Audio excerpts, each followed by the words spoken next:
Pernahkah Anda mungkin baru saja jalan ke dapur gitu ya, mau ambil sesuatu, pas udah di depan kulkas malah bengong, lupa sama sekali mau ngambil apa. Atau ini juga sering nih, ketemu orang, yakin banget pernah lihat mukanya, tapi namanya siapa ya? Blank. Tenang, Anda nggak sendirian kok. Hari ini kita bakal bahas tuntas bab 2 dari buku The Idiot Brain karya Dean Burnett. Judul babnya ini menarik, Karunia Ingatan, Simpan Struknya. Kita akan telusuri bareng-bareng gimana sih sistem ingatan kita ini bekerja. Sistem yang ya ampun canggih banget, tapi sekaligus aneh, sering error. Kadang rasanya kok ya konyol gitu. Fokus kita dari buku ini ya buat memahami keunikan cara kerja otak kita ini. Betul sekali. Sumber kita kali ini tuh ngajak kita mikir, kok bisa ya kita ingat kenangan masa kecil puluhan tahun lalu, detail banget rasanya, tapi 5 menit kemudian lupa naruh kacamata di mana? Kita akan coba kupas bedanya gudang memori jangka pendek sama jangka panjang, terus misteri kenapa wajah lebih nempel daripada nama, sampai gimana kondisi internal kita, kayak pengaruh alkohol atau bahkan ego kita sendiri, bisa ngedit ingatan kita. Dan juga betapa gampangnya ingatan kita kena sugesti dari luar. Wah, ini kayaknya bakal seru nih, membongkar mesin hebat tapi juga penuh teka-teki di kepala kita. Siap ya untuk menguliti keunikan dan ya kekonyolan cara kerja ingatan Anda berdasarkan buku ini? Yuk kita mulai penjelajahannya. Oke, kita mulai dari fenomena yang tadi saya sebut deh. Masuk kamar terus lupa mau ngapain. Saya sering banget nih begini. Rasanya kayak dikerjain otak sendiri. Buku ini bilang ini semua ada hubungannya sama ingatan jangka pendek atau memori kerja gitu kan ya. Bener banget. Ingatan jangka pendek ini kayak, meja kerja mental kita. Tempat kita nampung info yang lagi kita pakai saat ini. Tapi ya itu, kapasitasnya terbatas banget. Beda sama anggapan lama soal 7 item plus minus 2 itu, hukum Miller. Penelitian baru yang dikutip di buku ini juga, nunjukin kapasitasnya mungkin cuma sekitar 4 item atau bongkah informasi aja sekali waktu. Durasinya juga pendek banget, belasan detik, atau ya paling lama semenit lah kalau nggak kita ulang-ulang terus di kepala. Hah, cuma 4 item. Tuh sedikit banget ya. Pantesan gampang hilang. Di buku ada analogi bagus, katanya kayak nulis di busa kopi. Bentuknya ada sebentar, tapi rapuh banget. Kena gangguan dikit, masuk info baru, langsung ambyar, gitu ya? Analogi itu pas banget sih buat gambarin kerapuhannya. Coba bayangin, Anda jalan ke kamar, niatnya mau ambil buku, itu item 1. Terus di jalan, HP bunyi, item 2, bunyi dering. Terus Anda lihat notif email penting, item 3, subjek email. Terus ada kucing lewat, item 4, gerakan kucing. Sekejap aja, niat awal ambil buku itu bisa kedorong keluar dari meja kerja yang sempit itu. Karena ada info baru masuk terus. Begitu sampai kamar, ya udah, yang ada di pikiran udah beda lagi. Tapi kadang kita bisa ingat nomor telepon atau instruksi yang agak panjang. Itu gimana caranya kalau kapasitasnya sekecil itu? Nah, otak kita tuh pinter. Ada trik bawah sadar namanya chunking. Pengelompokan gitu. Kita otomatis gabungin beberapa item jadi satu unit yang lebih gede dan bermakna. Contohnya nih, deretan huruf K, A, M, B, I, N, G. Kalau diingat satu-satu kan 7 item, susah. Tapi kalau dikelompokin jadi kata kambing, nah itu jadi satu chunk. Jauh lebih gampang masuk memori kerja.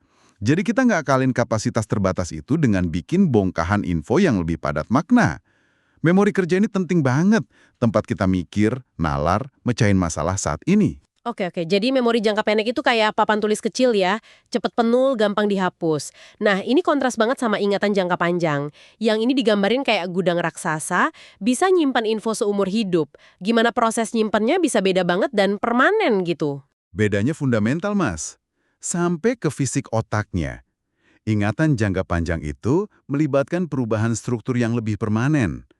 Prosesnya itu terkait sama penguatan koneksi antar sel saraf, neuron namanya, di titik sambungan yang disebut sinaps.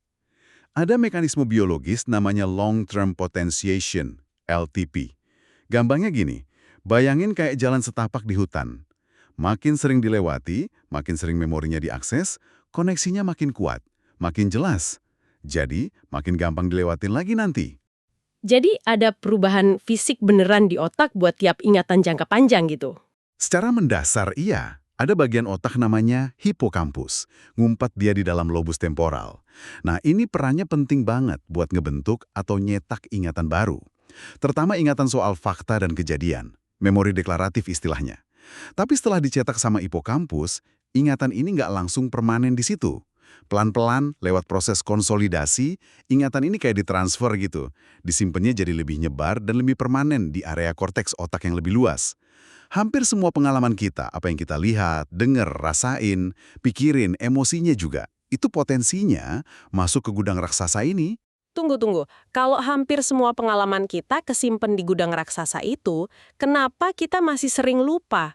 Lupa detail omongan kemarin, lupa nama teman SD, padahal itu kan mestinya udah masuk ingatan jangka panjang. Kayaknya nggak mungkin deh semuanya masih ada di sana. Pertanyaan bagus itu. Buku ini nekenin banget kalau lupa dari ingatan jangka panjang, itu seringnya bukan karena memorinya hilang atau kehapus dari gudang. Lebih sering masalahnya itu di proses ngambilnya lagi, retrieval failure.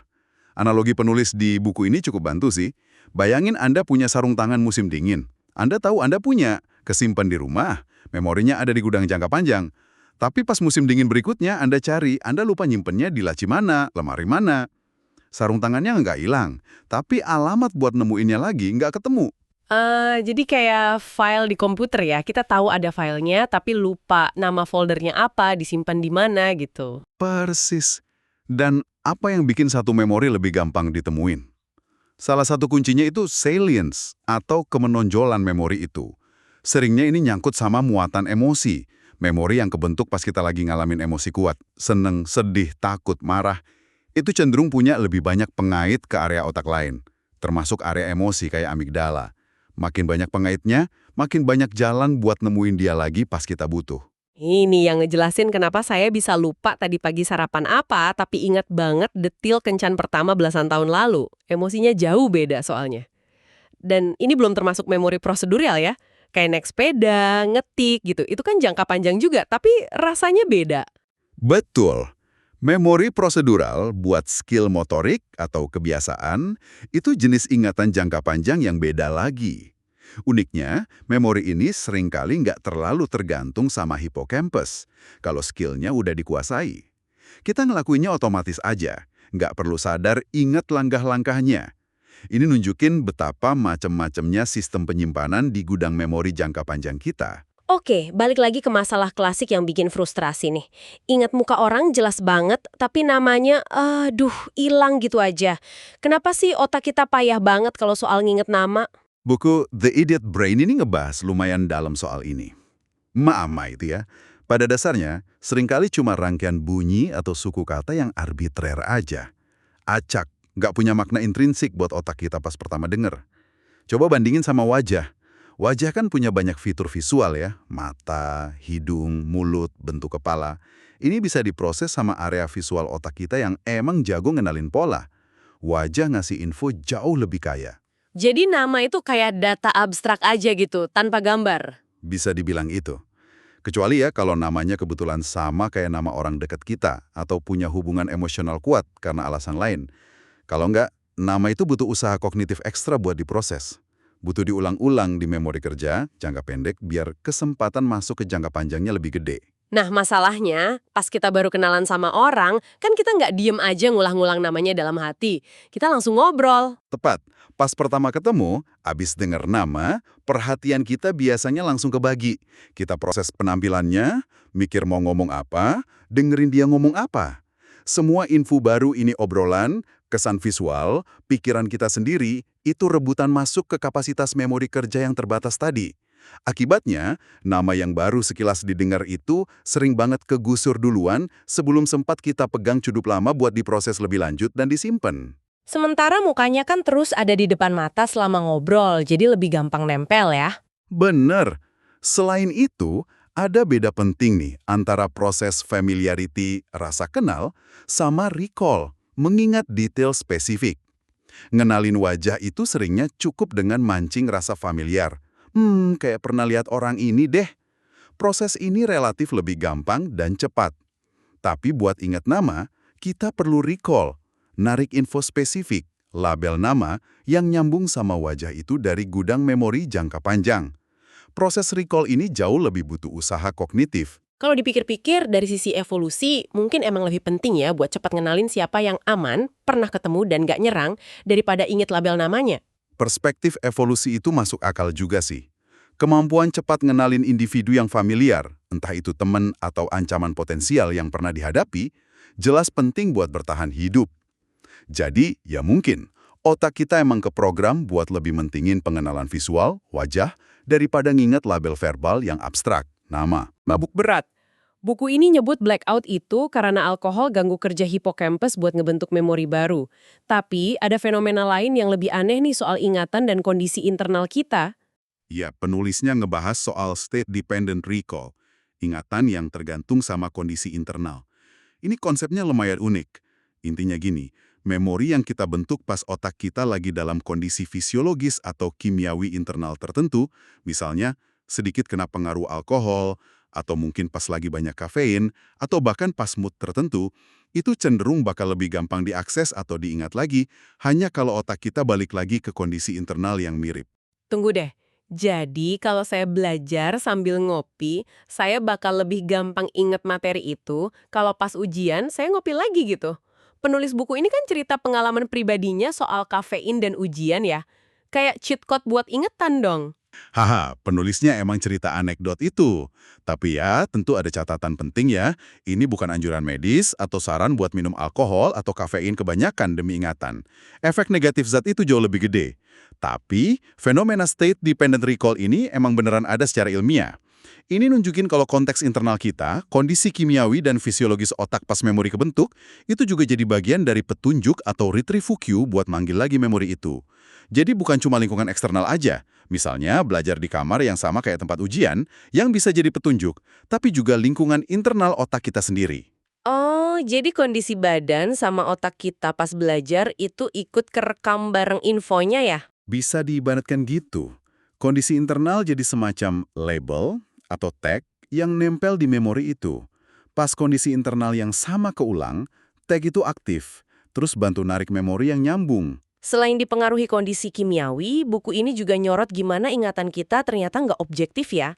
Katanya ingatan kita tuh plastis, fleksibel, dan seringkali diedit sama ego kita. Kok bisa gitu? Ini nih salah satu bagian paling menarik, dan mungkin agak bikin resah juga dari cara kerja ingatan menurut buku ini. Ada bias kognitif yang kuat namanya egocentric bias, bias egosentris dalam memori. Otak kita secara nggak sadar punya kecenderungan buat merekonstruksi atau moles sedikit ingatan kita soal kejadian masa lalu biar diri kita kelihatan lebih baik dikit. Lebih penting, lebih jago, atau lebih bermoral lah daripada kenyataannya. Jadi kita kayak sutradara gitu ya, ngedit film hidup kita biar tokoh utamanya kita sendiri tampil bagus terus. Kenapa otak ngelakuin itu? Bukannya lebih bagus inget apa adanya aja? Menurut penjelasan di buku ini sih, salah satu alasan utamanya itu buat ngejaga dan ngelindungin rasa percaya diri sama harga diri kita. Punya pandangan yang cenderung positif soal diri sendiri, itu ternyata penting secara fungsi. Buat berani ambil keputusan, ngadapin tantangan, interaksi sosial. Otak itu ngebangun semacam model tentang siapa kita dan gimana kita interaksi sama dunia. Nah, dia berusaha ngejaga biar model itu tetap kerasa koheren dan positif. Contohnya gimana tuh di kehidupan sehari-hari? Pas sadar bakal ingat kontribusi ide Anda tuh kayaknya lebih gede atau lebih penting gitu dibanding anggota tim lain. Atau pas ingat lagi berantem sama pasangan, Anda mungkin lebih jelas ingat argumen cerdas Anda, terus agak lupa bagian pas Anda salah atau kurang bijak. Bahkan, kayak yang disinggung penulis, kadang kita ngeritik diri kita di masa lalu, dulu aku naif banget ya. Itu justru cara buat nonjolin betapa kita udah berkembang dan jadi lebih hebat sekarang. Ini semua bentuk polesannya ego. Dan yang penting dipahami nih, editan-editan kecil ini seringnya terjadi tanpa kita sadari loh. Setiap kali kita ingat lagi rekonstruksi suatu kejadian, ada potensi buat berubah dikit. Makin sering kita ceritain ulang, makin besar kemungkinan versi ingatan kita itu nyimpang dari kejadian aslinya. Tapi anehnya, keyakinan kita sama akurasi versi itu malah makin kuat. Wah, ini agak ngeri-ngeri sedep ya. Berarti kita kudu lebih skeptis dong sama ingatan kita sendiri, sehebat apapun rasanya ingatan itu. Dan ini juga ngejelasin kenapa sering banget ada dua versi cerita yang beda jauh dari dua orang yang ngalamin kejadian yang sama persis. Bisa jadi dua-duanya sama-sama jujur menurut ingatan masing-masing ya. Tepat sekali. Ini negasin sifat rekonstruktif, bukan reproduktif dari memori manusia. Kita nggak muter ulang rekaman, kita bangun ulang ceritanya tiap kali ingat. Nah, kalau ingatan kita sefleksibel ini gampang kena bias ego, terus tadi juga disebut rentan sugesti, gimana dong dampaknya ke hal krusial kayak kesaksian saksi mata di pengadilan? Ini kan ngandelin banget akurasi ingatan. Ini area yang problematis banget, jadi perhatian besar di psikologi hukum. Kayak yang dibahas di buku ini, ngutip karyanya Profesor Elizabeth Loftus.